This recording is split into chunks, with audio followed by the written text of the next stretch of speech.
देखें हमारे अगर चूँकि आबादी हिंदुस्तान की ज़्यादा है, आप कंपेयर कर लें, हमारे कहीं अगर ये 5 अफराद हैं, उनके वहाँ पे 10-12 अफराद हैं।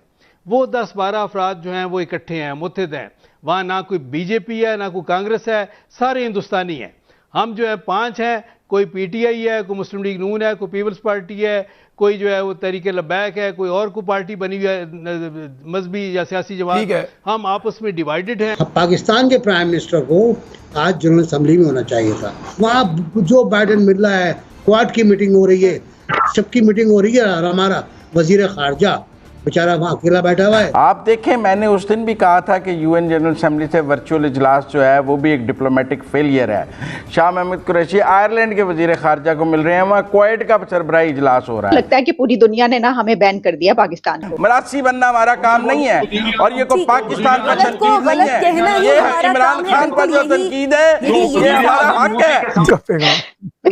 इस सारी सूरत हाल में क्वाड में जो बातें होंगी वो पाकिस्तान के लिए भी इनडायरेक्ट एक टफ सिचुएशन क्रिएट करेंगी। जय हिंद दोस्तों, a very warm welcome to Hindustan special channel. जैसा कि दोस्तों आपने क्लिप में देखा, पाकिस्तान भारतीयों की विदेशों में एकता देखकर कितना दुखी दिखाई दे रहा है। पाकिस्तानी मीडिया ये बता रहा है कि भारतीयों की विदेशों में एकजुटता कमाल की है। दूसरी तरफ पाकिस्तानियों का हाल ये है कि विदेशों में जाकर भी धड़ों में बटे रहते हैं। पाकिस्तानी मीडिया ने यह माना है कि भारत की तरक्की और पाकिस्तान की नाकामी का एक ये कारण भी है। दूसरी तरफ prime minister Shri Narendra Modi America पहुंच गए हैं। यहां वह यूनाइटेड नेशन जनरल असेंबली को संबोधित करेंगे और फिर वो अमेरिकन राष्ट्रपति से मुलाकात भी करेंगे।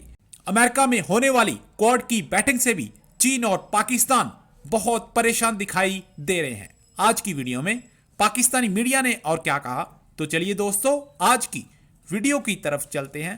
Thank you so much. मैं खुद इंग्लैंड में रहा हूँ, कई साल रहा हूँ।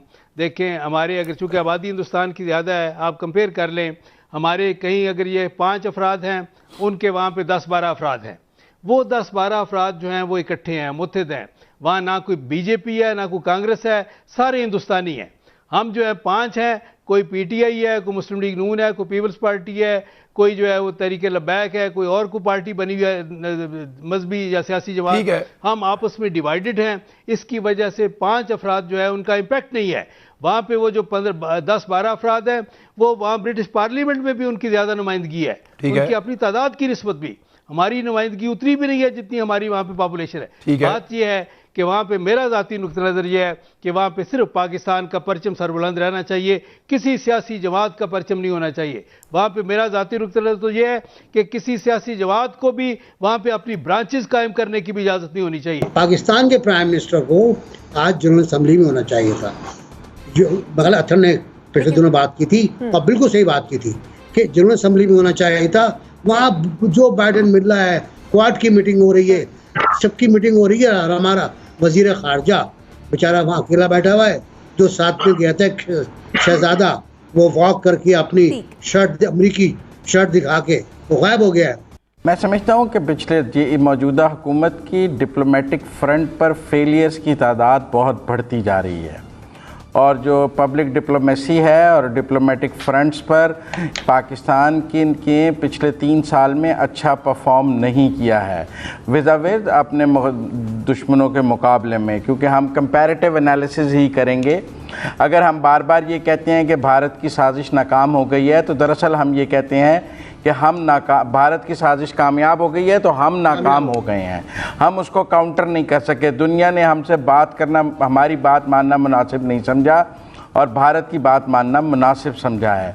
आप देखें, मैंने उस दिन भी कहा था कि यूएन जनरल असेंबली से वर्चुअल इजलास जो है वो भी एक डिप्लोमेटिक फेलियर है।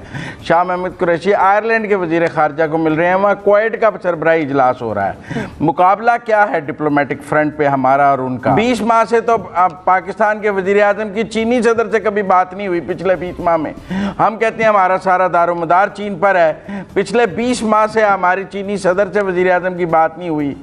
रूस के सदर से मुलाकात नहीं हो पा रही, वो भी एक टेलीफोन कॉल से हम आगे नहीं बढ़ पा रहे, और हम दुनिया को कह रहे हैं कि हम रूस और चीन के ब्लॉक में जा रहे हैं। तो इस तरह तो ब्लॉक में नहीं जाया जाता है, कि ब्लॉक में तो तब जाते हैं जब अगले आपके राइट और लेफ्ट पे खड़े होंगे आकर, तो दुनिया को पैगाम मिलेगा कि वो हमारे राइट और लेफ्ट पे खड़े हैं। और अगर दुनिया को पता हो कि हमारी उनसे भी 20-20 माह से बात नहीं हुई, तो दुनिया को समझ है कि वो कितना हमारे साथ हैं और कितना हमारे से दूर है, दुनिया उसी तरह डील करेगी। मैं समझता हूँ कि ये बिल्कुल फॉरेन पॉलिसी का फेलियर्स हैं। शाह महमूद कुरैशी का एहतसाब होना चाहिए, हमारे डिप्लोमेट्स का एहतसाब होना चाहिए। हमें अपने फॉरेन पॉलिसी के जो टूल्स हैं वो ठीक करने की ज़रूरत है। वज़ीर आज़म के इंटरव्यू बिल्कुल पॉजिटिव नहीं गए हैं, उनका इंटरनेशनल इमेज उससे ना बेहतर हुआ है, ना पाकिस्तान की इंटरनेशनल डिप्लोमेसी को उससे कोई फ़ायदा हुआ है, ना दुनिया को कायल कर सके हैं। दूसरे ममालिक को जाहिल और क्लूलेस कहने से हम उनका दिल नहीं जीत सकते। कोई हुक्मरान पाकिस्तान नहीं है, हुक्मरान आते जाते रहते हैं, पाकिस्तान अपनी जगह मौजूद रहेगा ता क़यामत। और दूसरी बात यह है कि हुक्मरानों की गलतियों पर उन पर तनकीद करना ही हमारा पेशा है, यही बात है। मदा सराई और उनके आगे ख्वाजा सरा बनना हमारा काम नहीं है। हमारा काम है गलत को गलत कहना, उनकी नाकामी और उनकी जो फेलियर्स हैं उस पर बात करना हमारा काम है, मरासी बनना हमारा काम नहीं है। और ये को पाकिस्तान पर तनकीद नहीं है, ये इमरान खान पर जो तनकीद है ये हमारा हक है। इसको पाकिस्तान पर तनकीद कह के रोका ना जाए। डिबेट काफी हो गई, मुझे सेगमेंट को वाइंड अप भी करना है, मुझे सेगमेंट को वाइंड अप भी करना है। सभी का मानना ये है हमें एक मौका इख्तियार करना चाहिए नाज़रीन। और एक तो लगता है कि पूरी दुनिया ने ना हमें बैन कर दिया पाकिस्तान को, बहुत रुस्वा हो के तेरे कूचे से हम निकले। तो ये तो न्यूजीलैंड को कहना चाहिए, लेकिन हम कह रहे हैं क्योंकि वो हमें छोड़ के चले गए। उसके बाद इंग्लैंड ने भी कह दिया कि नो हम नहीं आ रहे। ताहिर साहब मैं ये कह रही हूँ कि उनके जितने भी यहाँ पे टूरिस्ट ब्लॉगर्स एम्बेसडर्स जो यहाँ पे होते हैं मुख्तलिफ कंट्रीज के, वो उनकी जब भी हमेशा जब भी ट्वीट कोई सोशल मीडिया पे आता है वो हमेशा पाकिस्तान की तारीफ करते हुए नजर आते हैं। कभी बाहर से किसी ने ये नहीं किया कि वो पाकिस्तान की बुराई कर रहे हो, लेकिन हमारे मिनिस्टर जो है वो उनकी बुराई कर रहे हैं और फिर हमने इमदाद भी उन्हीं से लेनी है। और फिर prime minister Narendra Modi United nation की जनरल असेंबली से भी खिताब करेंगे। उससे तो खैर शायद प्राइम मिनिस्टर इमरान खान भी वर्चुअल खिताब करेंगे, और उसके लिए सबसे बड़े उनके नुमाइंदे शहरयार अफरीदी तो पहुंच ही चुके हुए हैं। वो ऑलरेडी अमेरिकन को अपना पैगाम पहुंचा रहे हैं कि वो कितने लाइक और कितने ज़हीनो फतीन आदमी है आपके सामने है उनका पैगाम। सर कहीं ऐसे ही खिताब भी ना हो जाए। लेकिन इशू ये है कि इस वक्त तो पाकिस्तान बहरहाल उनके ब्लॉक में बैठा हुआ, मजबूरी ही सही, उसके अलावा तो पाकिस्तान के पास कोई और चारा नहीं है। तो इस सारी सूरत हाल में क्वाड में जो बातें होंगी वो पाकिस्तान के लिए भी इनडायरेक्ट एक टफ सिचुएशन क्रिएट करेंगी, चूंकि उनका जो राइवल कंट्री है भारत, जो कि जिसका कोई कंपैरिजन नहीं है पाकिस्तान से, ना साइज में, ना इकोनॉमी में, ना कल्चर में, ना सर्कमस्टांस में, कोई कंपैरिजन नहीं। वो पता नहीं मतलब मेरे पाकिस्तानी जो दोस्त हैं वो क्यों ऐसा समझते हैं कि हम हमारा कोई मुकाबला है भारत से। कोई है ही नहीं मुकाबला।